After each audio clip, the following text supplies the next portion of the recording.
ko, nag-hiking.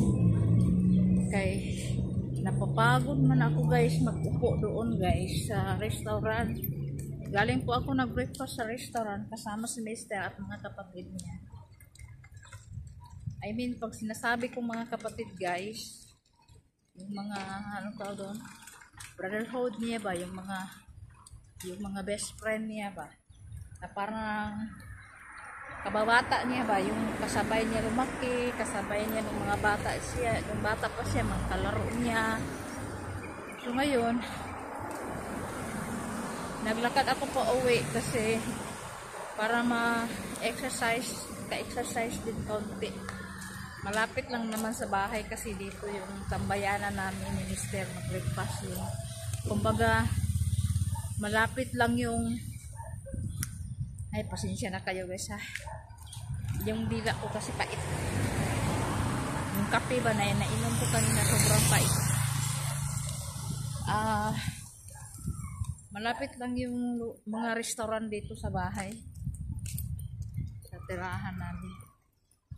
Kaya naglalakad lang ako para maka-exercise din kahit pa paano.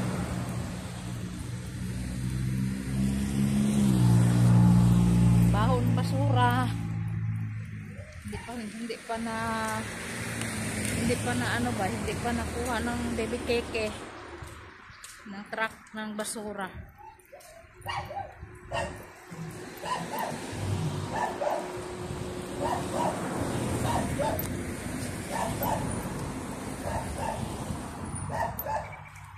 Grabe kabaho ng basura guys.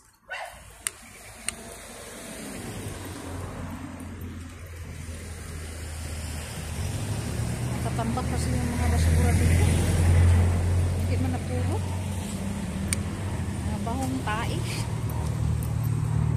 Mga diaper kasi ito guys. Alam niyo yung every house. Tingnan niyo yung mga basura nangangamoy. Hindi pa nakuha ng truck. Mga basura kasi dito, yung mga iyan kasi ano yan siya yan.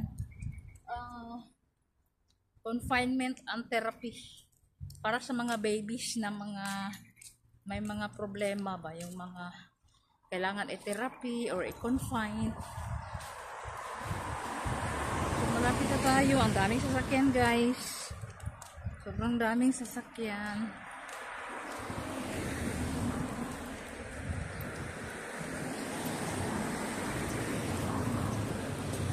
Run for your life. Kumawid na.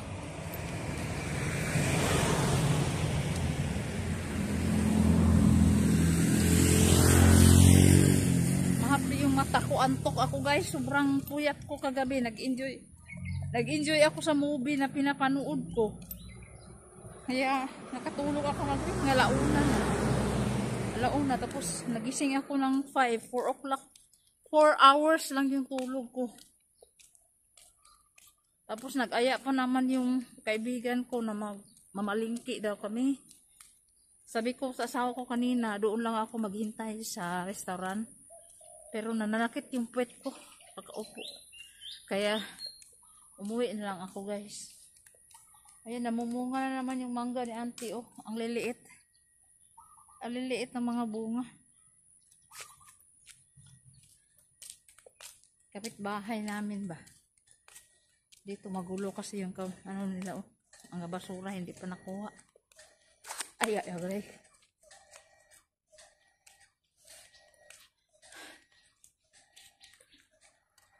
So, dito na ako sa bahay guys. Pakita ko sa inyo yung aking kakatanim lang na alagbati. Ayan na yung alagbati na tinanim ko guys. Oh, may mga dahon na. Tumubo na siya guys. Ayan, wala pa yung 1 week yata. I'm not sure. Ayan, manuhin ko pa yan dyan. Ayan, may ano na din ako, lemongrass. Wala pa kasi akong matanim, kaya hindi ko pa inaano yung lupa tagal lahat. Yan lang muna. O, diba? Ang bilis tumubo dito eh, kahit mabato yung lupa. Pagtigaan na lang kung anong meron dyan guys, kasi plano ko sana, bibili ako ng garden bed, wala man binta eh. O kahit ano na lang na pwedeng iharang, tapos ang lupa, ang mahal dito guys, ang lupa guys. Wala akong mahanap, kaya pagsigaan kung anong meron dyan. So yan lang, tinanim ko na. Yung dahon, nagulay ko na. Tinanim ko dyan, para tutubo ulit. Ayan o, bumubo na siya, start. Diba? Sala.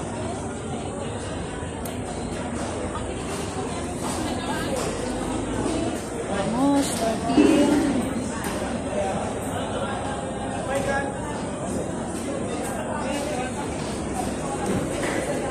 Ngayon guys, ang pinakamura na isda is 6 ringgit. Naalala mo yung, mag-vlog ka ba? Hindi lang po. Naalala mo yung may-ari doon sa may dulo ng Bacos? Di ba sinupladahan tayo niya nakaraan? Pagpunta namin doon, pagpunta namin ni Christy, gisupladahan din kami. Ay, magbilahan, pag ganun. Suplada. Sabi ko, may attitude din talaga ito ang may-ari. Sabi ko, kung suplada ganyan, di dapat magkikindira. Ayun, kaya lang.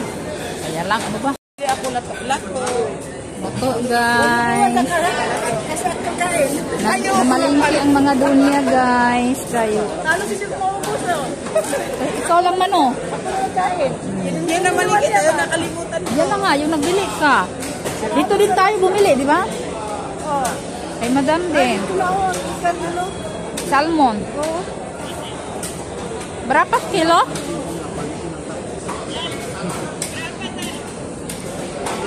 12. Ganyan talaga.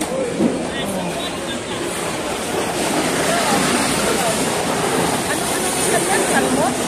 Sardin. Sardin din. Sardin. Diba yung salmon dito oh, maganda yung mga isda oh. Mapula-pulati oh. Berapa kilo kan? Berapa kilo? Lain-lain punya? Oh, lain-lain. Oh, lain-lain.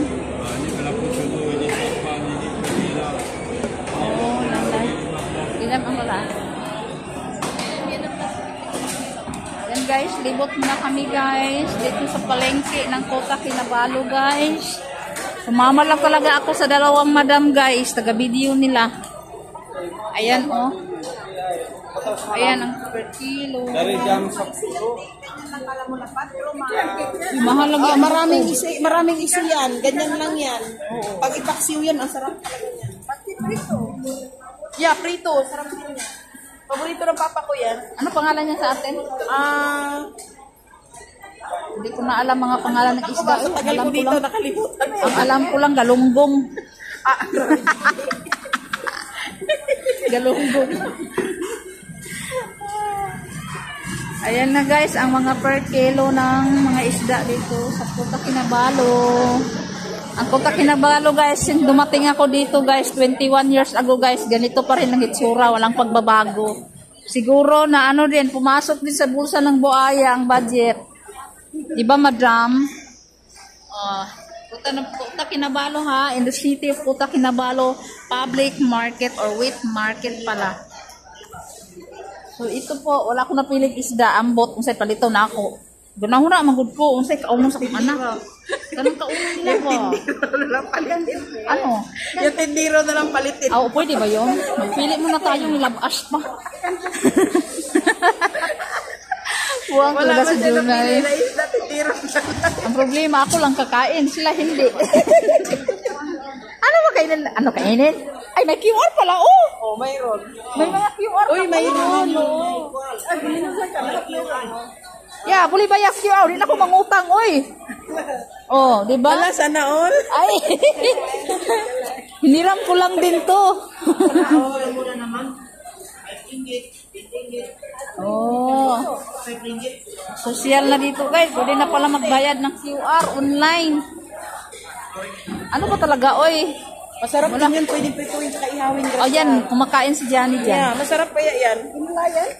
Ano ba na kayo eh? Kenapa begitu warna? Hindi, ano, may Parang ano siya. kinukulayat. May isang klase yan. Yung iba maputla, yung iba mapula. Kulay na yun. Baka lagyan ng food coloring. Hindi, mayroong ano yan. May klase talaga yung ikan. Ano nga tawag dito? Ano? Ikan mira, rumamira. Hindi. mayroong isang klase na tawag dyan. Ano tawag? Nakalimot na ko. Abas na kong mata. Pusing na maglibot-libot mo lang kami guys kay para kunwari ba daming napili. Samantalang si Juna pa lang nakabili. Kilaglag na niya bay klaro ning lakawan ni. Sana lahat may QR no. Parang hindi lahat pwede bayaran ng QR jo. Ayan ang sarap nito guys. Grabe. Oh. Hala, ano to? Tiram? Oyster. Hala, oyster guys. Oh. Oh, mahal naman. 6 ringgit. Oh guys. Ang ganda. Binibigay siya.